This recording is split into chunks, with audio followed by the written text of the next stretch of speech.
Good afternoon and welcome to the City Club of Portland's Friday Forum. I'm Pat McCormick, President of the City Club, and I'd like to welcome members and guests alike, those of you who join us today at the Governor Hotel, and those of you who are listening on OPB Radio or watching on Portland Community Media. Today, Congresswoman Bonamici will talk about ushering in a new generation of promise and prosperity when it comes to jobs and education. But first, some announcements. The generous support of City Club's corporate and media partners ensures that we put on the state's best civic programs week after week. I'd like to thank our media partners, including Oregon Business Magazine, and our Friday Forum spring corporate sponsors, Morel Inc., Northwest Natural, and Schwabe, Williamson, and Wyatt. We're grateful for your support and commitment to City Club's mission. Please join me in a warm round of applause for all of them.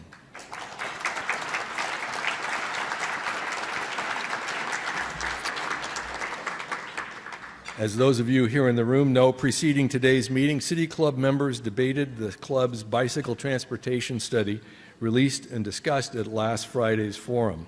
For members who couldn't attend today's debate, you may still watch the debate and vote online on the final adoption of the report. That opportunity to vote will begin later this afternoon.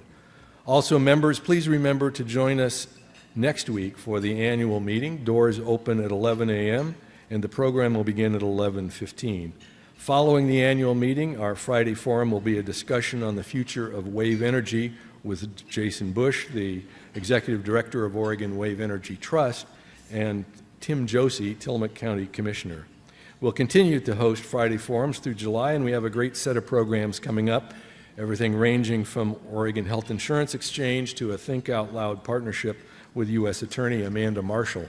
You can learn more about City Club events, purchase tickets, and become a member on our website, pdxcityclub.org.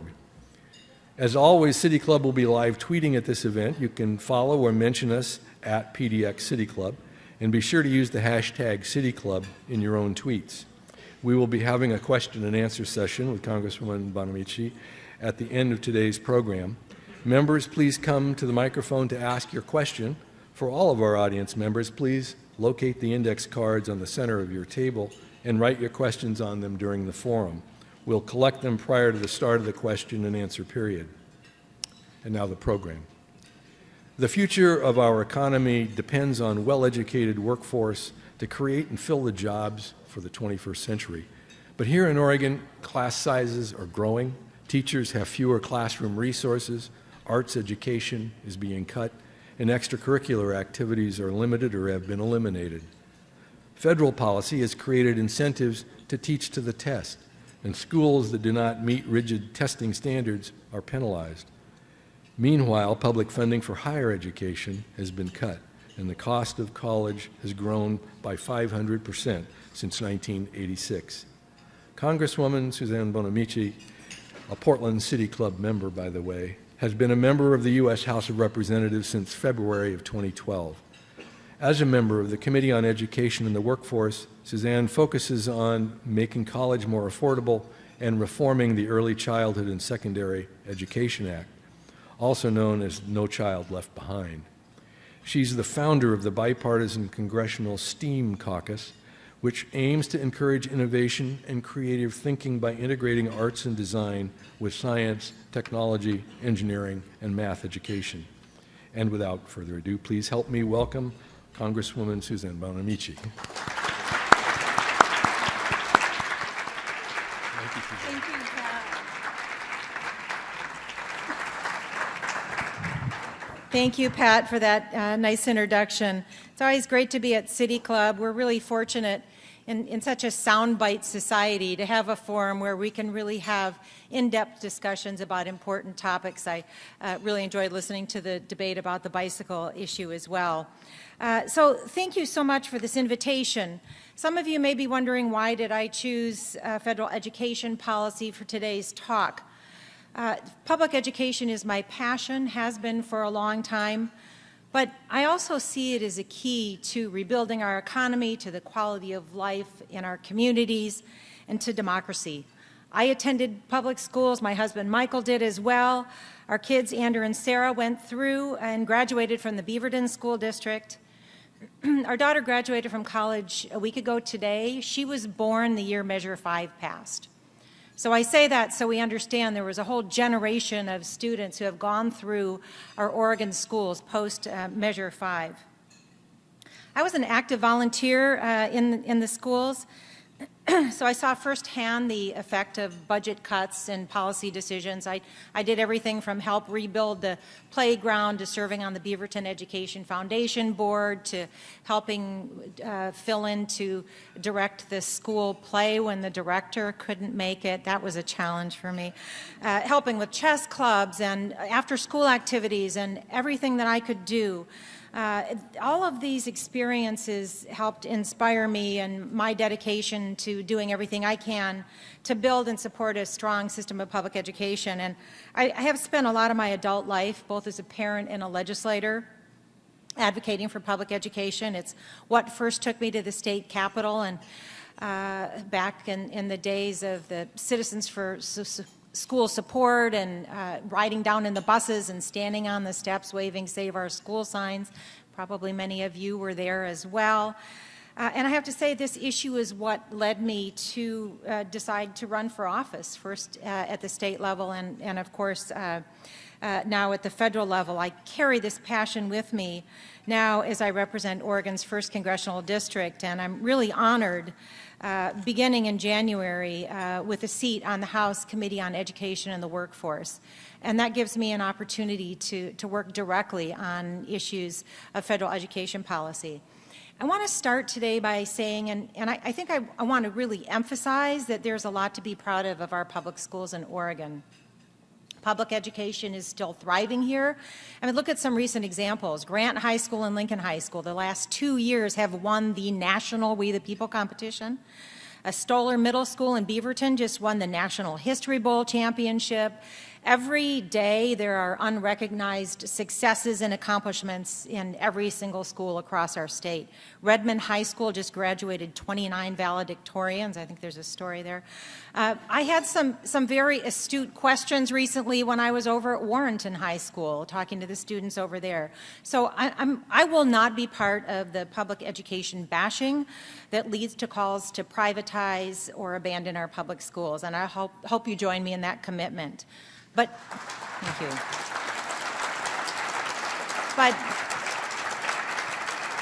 But do we need to improve? Yes, we do need to improve, and there's a lot we can do. The challenges we face are significant, but they're going to be even greater for the next generation and beyond if we do not take this approach and address these issues properly. With each cohort of 18-year-olds who never complete high school, America loses nearly $200 billion in combined income and tax revenue. The annual loss of federal and state income taxes associated with our country's high school dropouts is in the billions compared to what they would have been paid if they graduated. And of course we know that getting students through graduation means lower costs in our criminal justice system as well. But we also lose things that can't be measured. Lost opportunities, discoveries that are delayed or not made at all, in a country where many believe that for the first time in 100 years, the next generation may not be better off than their parents, and that's alarming. We need some long-term thinking here. That's in short supply in D.C., starting with recognizing the importance of funding. Public education funding is done primarily at the state level. Now, we've had the Bipartisan Quality Education Commission for years, and we have never, as a state, funded at the recommended level. But there's also critical federal funding in many areas, especially where there are federal mandates. That funding has also been inadequate. So it should come as no surprise that we spend a lot of time in Washington, D.C. talking about deficit reduction. Yet in the long term, cutting education funding to reduce our deficit will do the opposite.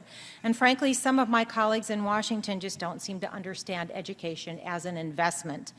In fact, funding for public schools through the Education and Secondary Education Act, which is ESEA, has been reduced by about 20% since No Child Left Behind passed in 2001, while the needs have grown.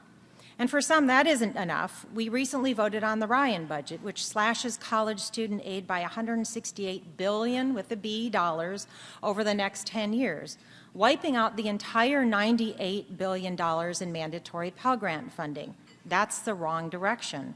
It jeopardizes the foundation of federal college aid for millions of students, and it cuts student loan funding by $70 billion. Needless to say, I voted no. Sequestration has also brought additional cuts to programs like Head Start, Title I for low-income schools, IDEA, which is the Individuals with Disabilities Act. Those programs are being cut not only in budget cuts but also in sequestration, which, for the record, I didn't support either. Unfortunately, budget cuts show up in many places. Right now we're debating student loan interest rates, which is not where we should be looking to cut the deficit.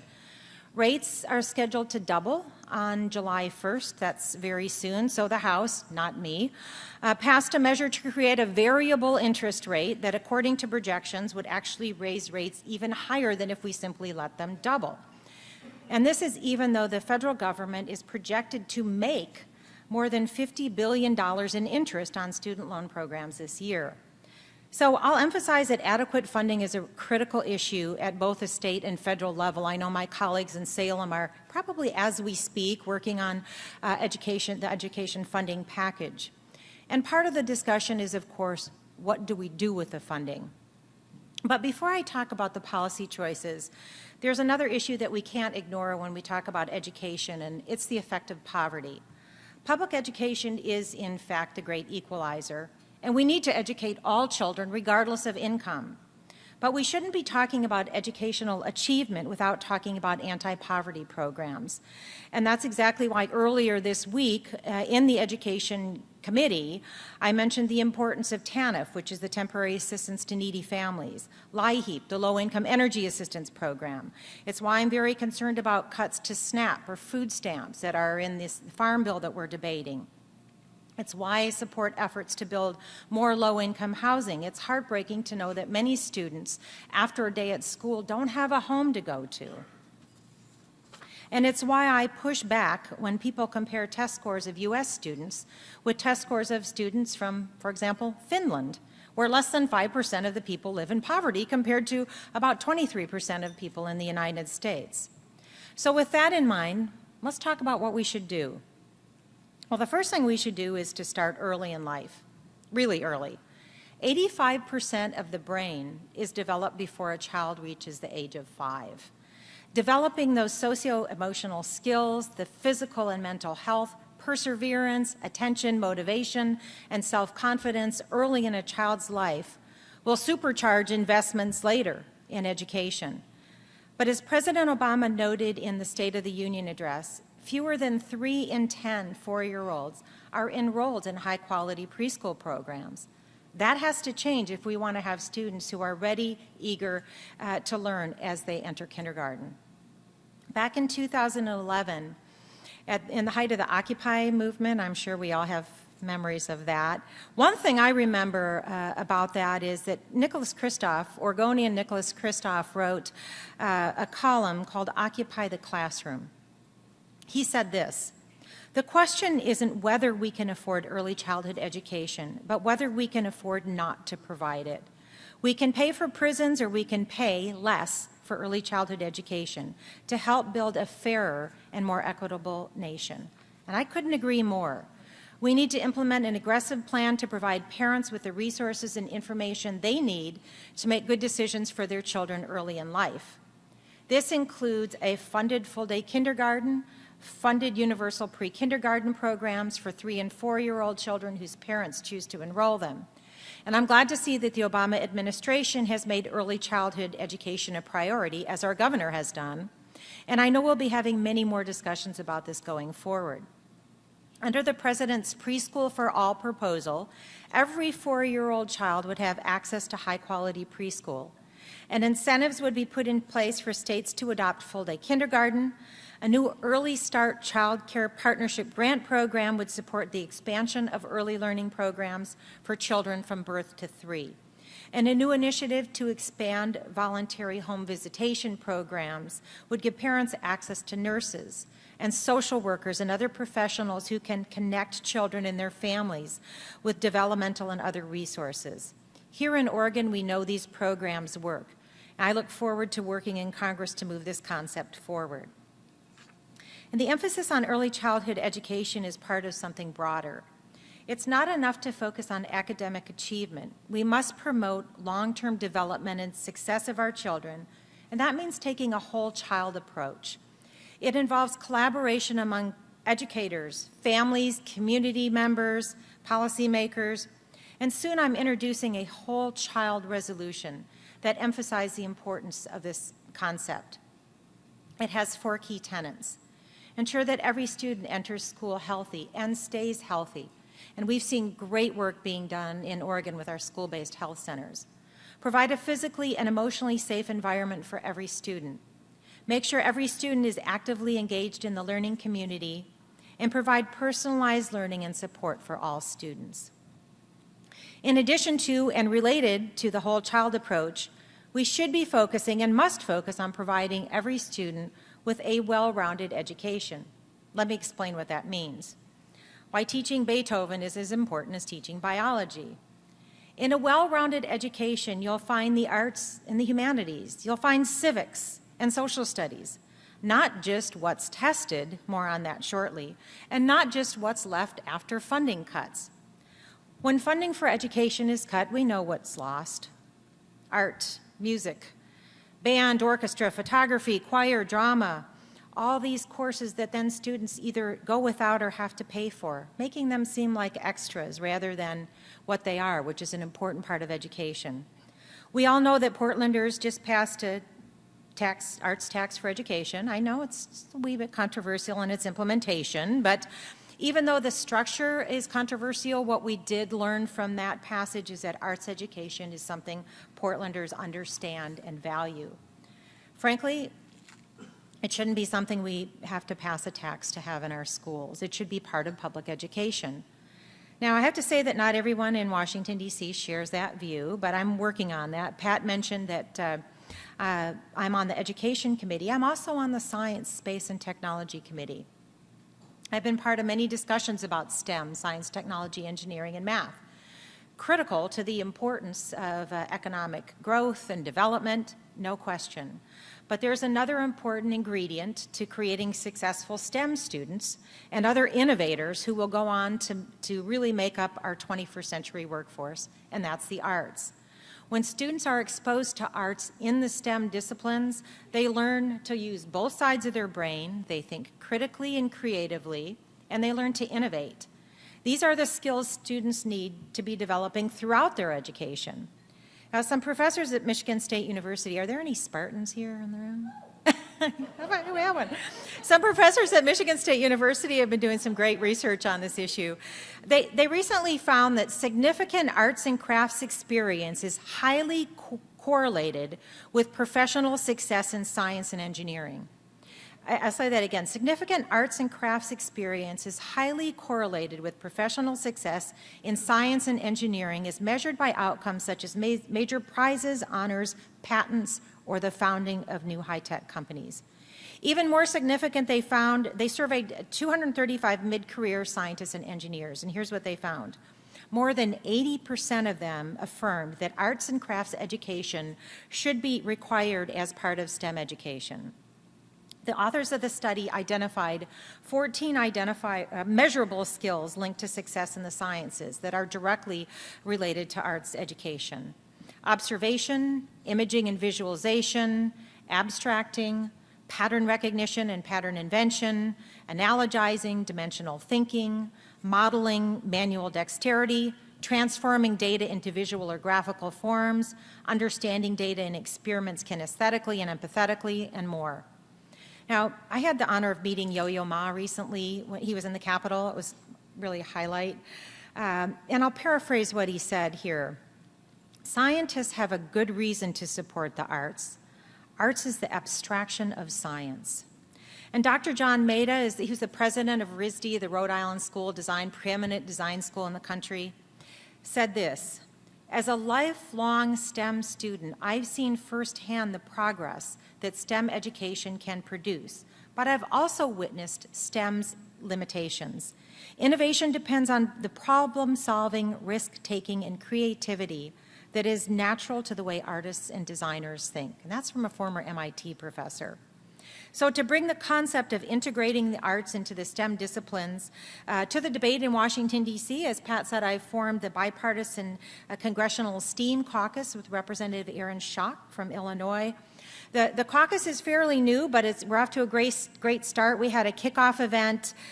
We actually had to move to a bigger room. There were so many people interested in this concept, and we had standing room only, even in our larger room. We had speakers from the U.S. Patent and Trade Office. We had National Endowment for the Arts. Somebody from Adobe came and spoke about a study that they had done recently about the value of creativity to business. So our goal is to raise awareness about the importance of the arts, but in the importance of integrating the arts into STEM disciplines to incubate policy ideas of how to promote STEAM through STEM. Now, great work is already being done here in Oregon. We have the Right Brain Initiative, and through the Congressional STEAM Caucus, we're working to promote this discussion across the country. It's really important to emphasize that this effort is intended to supplement, not to replace STEM education. There are certainly a number of individuals and organizations and industry. So right here in Oregon, I want to recognize Intel. I know they're here today. They deserve great credit for elevating the importance of STEM. But by adding arts and design, not only do we enhance STEM, we also have the potential to attract and retain more students who otherwise might find inspiration lacking in hard sciences. So the bottom line is, if we want students to succeed in physics and calculus and chemistry, we can't fire the art teachers. We can't pick and choose between more funding and support for the arts and more funding for the sciences or humanities, for that matter. Every subject plays a crucial role in providing students with the tools that they need to succeed in the 21st century and the global economy. Now, recently, I had the opportunity to visit a couple of local companies where I saw STEAM in action, and I got really a better sense of why this is so important. I was out at Leica, the animation studio in Hillsboro, that produces features and shorts. If you've seen Coraline or Paranorman or the M&M I Would Do Anything for Love commercial, then you've seen some of their work.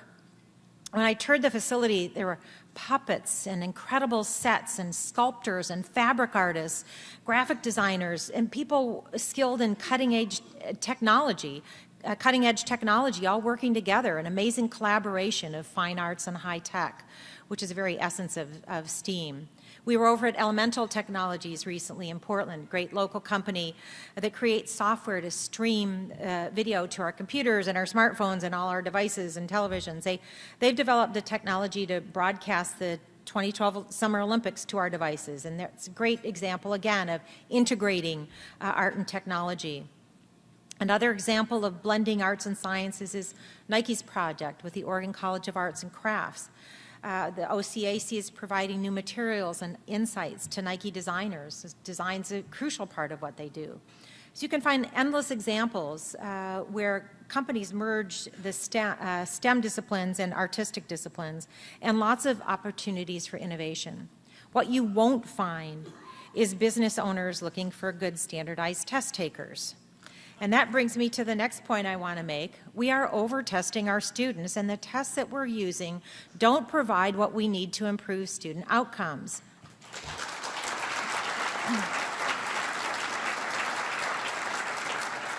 Seems like a popular concept in this room.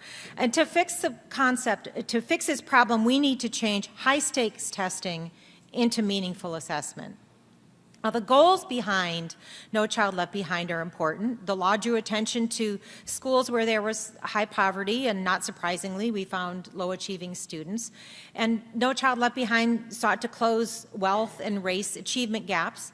But the data we have shows small and somewhat isolated gains, nowhere near what the proponents predicted would occur. No Child Left Behind seems to focus more on measuring results than on achieving them. Here's just one example. To qualify for Title I funding, which goes to schools that serve low-income students, Schools have to give annual standards-based assessments in reading and math to students in 3rd, 4th, 5th, 6th, 7th, 8th grade, and then again in grades 10 through 12, and another test at each of the 3 grade levels in science. Well, let's go back just for a minute. I mentioned Finland, which some people say has the world's best schools. I explained that Finland has much lower poverty, but their students also learn in a very different way. They're much more collaborative than competitive. They take one national test at the end of high school, and on the PISA, the PISA, which is the Program for International Student Assessment, they actually score near the top, while the U.S. is in the middle. And they do this through collaborative learning without multiple standardized tests. Well, it's been 12 years since No Child Left Behind was signed into law, and frankly, the approach just isn't working. It's raised a lot of alarms about the consequences of over-testing.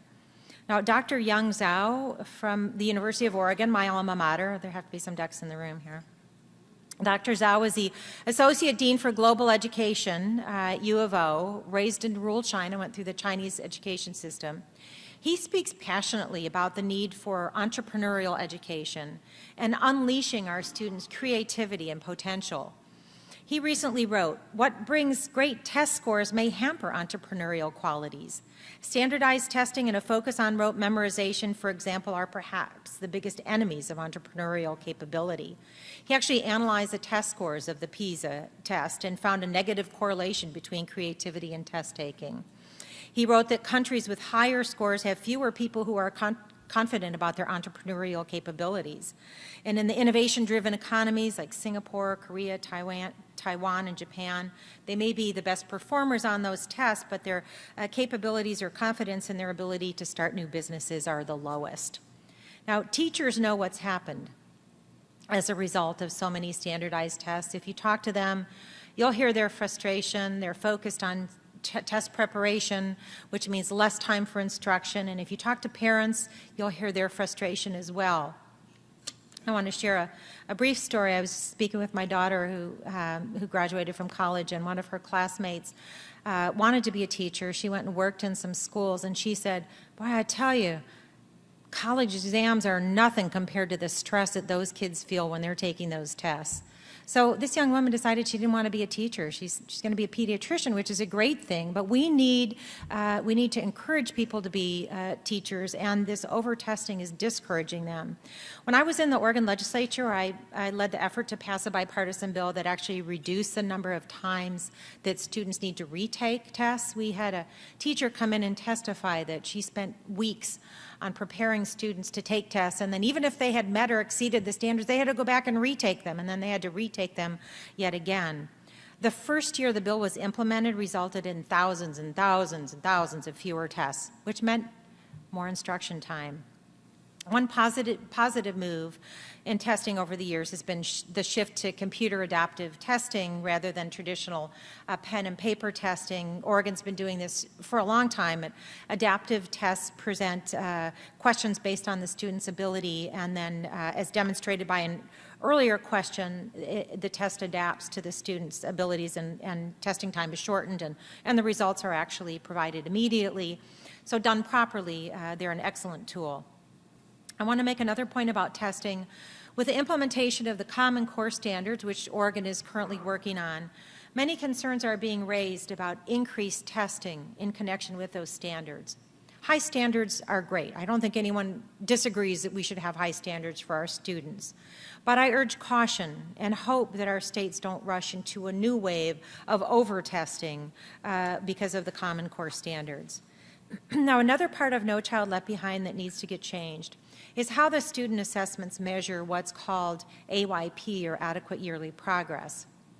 Under No Child Left Behind, if a school does not meet AYP standards, a whole series of punitive actions are prescribed. And these range from moving students to different schools, offering opportunities for supplemental education services, implementing new curriculum, restructuring plans, firing administrative staff, reestablishing the schools as charter schools. And I have to say that this one-size-fits-all approach of timetables and sanctions doesn't make sense. These decisions shouldn't be based on student test scores, and they shouldn't be based on arbitrary deadlines and criteria set by Washington, D.C.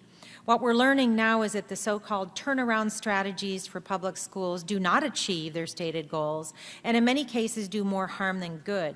Instead of improving high-poverty schools, districts transfer their limited funds, sometimes to parallel systems of unproven charter schools. Kids get caught in the middle. In cities like Philadelphia and Chicago, massive waves of school closures have a disparate impact on minority students, causing disruption, causing discontent, but not necessarily better education. And frankly, the Department of Education's competitive Race to the Top program also has not directed funding where it's needed the most. In practice, the school systems that need more funding are often left out of programs like Race to the Top, which rely on competitive funding sources. So there's also a need to rewrite the provisions about quality educators in every classroom. Of course, we need quality teachers, that's obvious, but provisions in the law sometimes create unnecessary obstacles. We've all had those life-changing teachers. Mine was Miss Dorian. She was my high school English teacher. Unfortunately, educators today often don't receive the respect they deserve. No Child Left Behind says teachers must meet 5 standards to earn highly qualified designation. They must hold a bachelor's degree, obtain full state certification, hold a license to teach. Those are all good things. New teachers need to demonstrate knowledge of the subject area where they're teaching. Veteran teachers must show competence in all areas. Those are great ideas, great requirements, but in practice, they've actually presented a multitude of, again, one-size-fits-all restrictions that sometimes undermine the teaching profession. And so now the Department of Education has had to issue new levels of flexibility and guidance for rural teachers, for science teachers, for multi-subject teachers, for special education teachers, for middle school teachers. So we need to do some work there to make sure that we have the high-quality teachers, but that we aren't creating barriers. Another problem is what's sometimes called merit pay or basing teacher pay on test scores. I was a vocal opponent. Remember Bill Sizemore? I was a vocal opponent of Bill Sizemore's merit pay proposal. It was on the ballot in 2008. Merit pay exacerbates inequities in our school systems. It's unfair to students and teachers. I'm also disturbed by the implication that teachers aren't working quite hard enough and they'd work harder if they would only make more money. I've never met a teacher who said that. So instead of merit pay, we should be encouraging policies that help teachers improve by providing them more opportunities for exchange and collaboration. A great example is TeacherSource. The Beaverton School District developed this teacher-built web resource that provides lesson plans, teaching strategies, professional development resources, a collaborative environment where teachers can exchange ideas and learn from each other. The Department of Education should look at TeacherSource as a model and work to make sure that all educators have access to high-quality resources and a great support network. Another priority that we need to address in No Child Left Behind is class size, something that's concerned many of us around the state for years. We've known for decades that class size is important.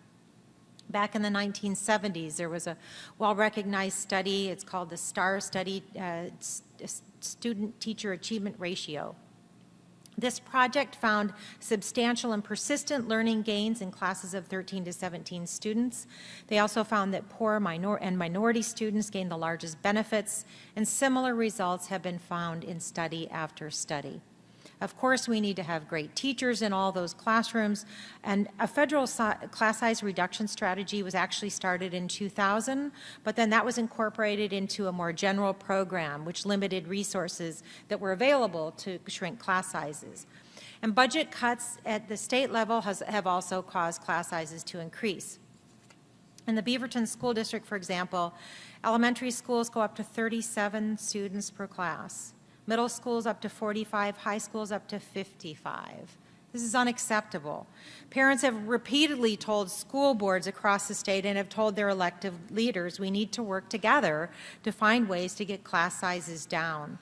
It's going to require additional funding, It's going to require more space, which is, of course, a challenge in schools that are already at capacity. And we'll need more teachers, but the effort will be well worth the investment. The good news is that the reauthorization of the Elementary and Secondary Education Act, No Child Left Behind, will be coming up very soon. I learned this morning, very, very soon. And it's going to be in the U.S. House Education and Workforce Committee. This gives us a real opportunity to start addressing some of these changes. I'll be working on policies that support the well-rounded education, better assessments, fewer high-stakes tests.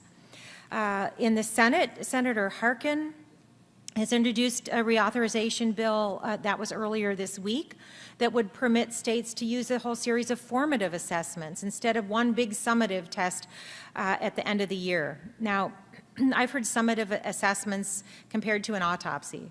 You know, you figure out what happened at the end, right? Formative assessments, on the other hand, actually inform the teacher and the students about the strengths and weaknesses, how and where a student needs improvement. So Senator Harkin's version also recognizes that a large number of states, including Oregon, have waivers from No Child Left Behind, and it allows those to continue. Now, just yesterday, the Senate Republicans released a No Child Left Behind reauthorization bill. So now we have two bills in the Senate. And then late yesterday, the House Republicans introduced their bill. We expect to be working on this as soon as June 19th. Now I have to say that the pundits are already predicting partisan gridlock. I'm not surprised, but I truly hope that they're wrong. There have to be ways that we can find common ground, and I'll be working hard to make sure that we can actually get something through that will pass both chambers. Now, before I conclude, I want to talk about higher education as well. In addition to our four-year universities, career and technical schools and community colleges are certainly an important part of the equation. I actually started at Lane Community College in Eugene, went there for 2 years, then went to the University of Oregon, then went to U of O Law, and I really know firsthand the value of community colleges and other paths to higher education. As I mentioned earlier, the most current education debate in post-secondary education is about the subsidized interest rates on student loans. And that's urgent because, as I mentioned, they're set to double on July 1st. So right now the rate's at 3.4. If Congress does nothing, it will double, 6.8. It's easy math for everyone. So the bill that recently passed in the House would create a variable rate. It's tied to the 10-year Treasury bill plus 2.5% with a cap of 8.5%. Now, the President also has a proposal that would tie rates to the Treasury bill, but with some different numbers that result in lower rates. But I have to say here the details really matter. So if we keep the rates at 3.4, which I propose that we do, students who need the maximum federal student loan will pay about $4,000 in interest. If we let the rates double, which means if we don't do anything by July 1st and they double to 6.8, they'll pay about $9,000 in interest. But the House-passed bill that creates the variable rate, they're projected to pay, by the nonpartisan Congressional Research Service, $10,000 in interest. So if we do nothing, they're actually going to pay less than if we go with the variable rate bill, which creates uncertainty. So needless to say, I didn't support that bill. I hope that we'll be able to find a better solution to this student loan interest rate issue. The cost of college has risen nearly 500% since 1986. So many of us graduated from college before 1986. Maybe some of you weren't born in 1986, but the cost of college has risen nearly 500% since 1986. That's a staggering figure, and the primary reason why student loan debt is now approaching $1 trillion. Student loan debt is now more than America's cumulative credit card debt. Too many students have too much student loan debt, but cutting off access by reducing financial aid would be counterproductive. Fewer students would attend college, the economically disadvantaged would be most affected. A better approach is to reinvigorate our public university system and find ways to lower rather than raise tuition. By making investments in education a priority, we can create high quality and affordable public education options for students. This is something that our Oregonians, David Saracen, has been making making the case for years for dramatically increasing our investment in public universities. He's absolutely right. I know this issue is getting attention in Salem, perhaps as we speak, but unfortunately the national trend has been moving in the wrong direction. According to a new report from the Center for Budget and Policy Priorities, states are spending more than $2,300 or 28% less per student on higher education than they did just back in 2008. So 28% less than 2008. 11 states, including Oregon, have cut funding by more than a third per student. 2 states, Arizona and New Hampshire, have cut higher education by more than half. The results are not surprising. Higher tuition, faculty cuts, closed campuses, fewer course offerings, fewer libraries, computer labs. In Arizona, where they made the deepest cuts, tuition has risen 78% since 2008. Nationally, 3/4 of students attend public universities. So the driving force behind the student debt crisis isn't just student loan interest rate. It's driven by budget cuts at the state and federal level, and it's strangling Americans' dream for the next generation. Last week, I met a man who told me that his daughter's in medical school. She's almost done, but she has $300,000 in student loans. He pleaded with me, please do something. That's heartbreaking. The outsized cost of a college education presents huge obstacles, and it acts as a deterrent for too many of our students. Even when they can finance their education and graduate, they face a difficult economy. We need to do a better job of matching our workforce training programs with the needs of employers in a rapidly changing economy. We can have a more affordable and accessible system of colleges and universities while bolstering our economy. In today's economy, many students take internships to get the practical work experience they need to get a good job after college. But you know who can take those internships? The students who can afford it. Others, more disadvantaged, they have to get a paid job. So they're at a disadvantage. So soon I'm introducing legislation that will provide internship aid for low-income students. This will ensure that we're not denying these opportunities to students who are with classmates who can afford to take the summer off and get an internship. So wrapping things up, because I really want to get to your questions, I want to emphasize that there are some very counterproductive trends in what's called education policy today.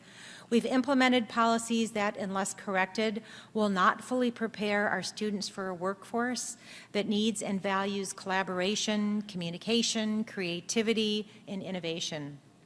We've cut education funding for too long, even though we know it holds the key to our economic future. And ironically, the cuts in education are often proposed in the name of saving our children and grandchildren from deficit spending, but every time we cut education funding, we increase the deficit in the long term. Every time we underfund our education priorities, we don't just unfairly limit the potential of the next generation, we also increase their share of the national debt. So if you're concerned about our country's long-term fiscal stability, you ought to be talking about investing in our schools. It's time to implement the policy changes we know can be effective and abandon the short-sighted reforms. It's time to stop viewing education spending through the lens of deficit reduction and start seeing it as an essential investment in our future. It's time to give the next generation what our parents gave to us, a well-rounded, high-quality, affordable education that can make the American dream a reality again. Thank you very much, and I look forward to your questions. Thank you, Pat. Thank you. Thank you very much, Congresswoman Bonamici, for giving us that insight into the heavy workload that you're carrying back there in Washington, D.C. There are a lot of opportunities in facing the challenges that you outlined. And now, if you have a written question on an index card, please hold it up high so that City Club staff can collect it from you. Thank you. The first question for our speaker, as always, will be from today's Friday Forum host, Rob Aldisert. Rob has practiced law for more than 20 years, advising businesses involved in disputes, trying cases, and practicing in the appellate courts. He currently serves as the Portland Managing Partner for Perkins Coie. Rob recently chaired the club's PERS study committee and is leading the advocacy efforts for the study's recommendations. Rob? Thank you, Pat. Congresswoman Bonamici, I actually have a series of questions for you. First, is it true that you're married to federal district judge Michael Simon? That is true. Is it true he's sitting right there? Yes, I'd like to recognize Michael Simon, my wonderful husband of 28 years. Well, you just took my question from me. Is it true that you're about to celebrate your 28th wedding anniversary? Is this a cross-examination, Ron? Yes. Yes, we are. Thank you.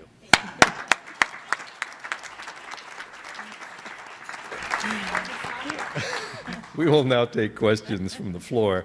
As always, we invite members to the microphone to ask their question. Asking the question at the Friday Forum microphone is a benefit of City Club membership, and membership is open to everyone. Please ask your question, identify yourself as a City Club member, and ask only one question, unlike our board host. Please make sure that you ask it as succinctly as possible, and if I flash this question mark card, please wrap up your question. Bill. Bill Dickey, City Club member. It is interesting that in 1990, the citizens voted for ballot measure 5, and tuition was $1,500 a year at U of O, and you save $500 in property taxes, and now you're paying $10,000 a year for tuition at U of O. It's, you know, just the law of unintended consequences, and it's frustrating beyond belief. But, and my numbers are probably wrong, but it's neither here nor there. My big issue, however, is not about education, but why we spend money at the federal level on Homeland Security just off the charts, and it includes listening to my phone calls on Verizon and reading my emails in my Gmail account. It just is crazy. I just don't understand why people aren't up in arms about the loss of our privacy when all they had to do was lock the pilot's door to stop 9/11. Thank you. I share your frustration on many of those issues, Bill, from Measure 5 to the amount of money that we spend on other priorities that when we should be spending them on that funding on education. There'll be a lot of conversations about the privacy issues. Senator Wyden, of course, is already out in front on that. I spoke with Senator Merkley about it yesterday, so we'll be looking into those. And your bigger point, though, is about budget priorities. And what I was emphasizing here with my remarks is that our budget priorities should be in education. We do have a lot of funding that we spend on Homeland Security, on defense. And those are important tasks, but the amount of money that we spend can definitely be cut and reinvested in education. So thank you. I share your concerns. Carol. Carol Witherell, City Club member. Thank you. So my question has to do with changing the public narrative and engagement about public education. What if we were all to leave here today with a commitment to go visit our public schools and look for evidence that children are learning, that children and adults alike are happy to be there, that there's observable, robust evidence of their learning everywhere, and how might we bring that to scale while still looking at individual students' needs, talents, and interests at the center? Would that help us shift the narrative in ways that might help re-engage people with our public schools? That's the challenge as I see it. Thank you, and I appreciate that, and that's similar to the comment that I made at the beginning about we need to really talk about the successes and accomplishments in our public schools and how we can improve them, rather than bash public education and talk about how bad public schools are, and whether that means going into the schools, visiting, and really talking with people who are engaged in teaching, in activities. Most of the people in the state, the majority of people in the state, aren't people with kids currently in public schools. But I tell you, if you talk to the realtors, if you talk to people who are looking for houses, what do they want? They want good public schools in their neighborhoods. So it has to do with the quality of life in our communities. It has to do with a well-educated workforce. It has to do with the amount of income taxes that we earn from our people who live and work here. So getting the message across about public education and public schools as part of the community is related to that, but really having that discussion about how it isn't, public schools aren't just for people with kids in school, they're for the whole community. And I know there are a lot of efforts made to tie communities to schools, a lot of partnerships between businesses and schools, neighborhoods and schools. I know Portland has the Sun Schools, and really making schools part of a community will help with that as well. So thank you. Mike Litt, City Club member and former volunteer for your campaign.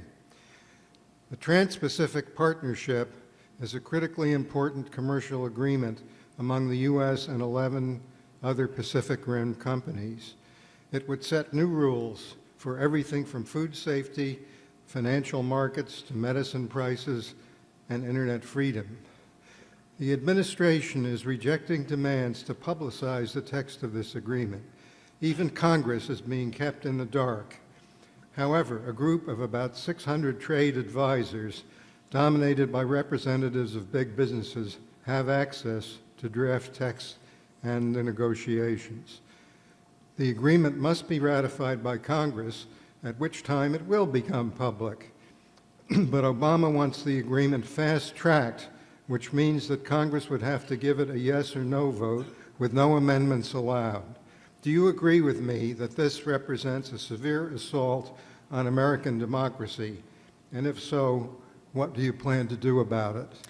If it were true, I might agree with you, but it's not, respectfully.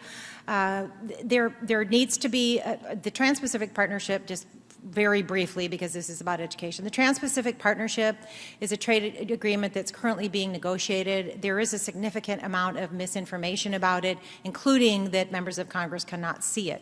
That's not correct. I just reviewed 2 different sections of it, met with members of the Trade Department who are negotiating, because I do have questions about it, and I'll continue to review the text. It's not correct that members of Congress can't see it. We can see it, and we should see it.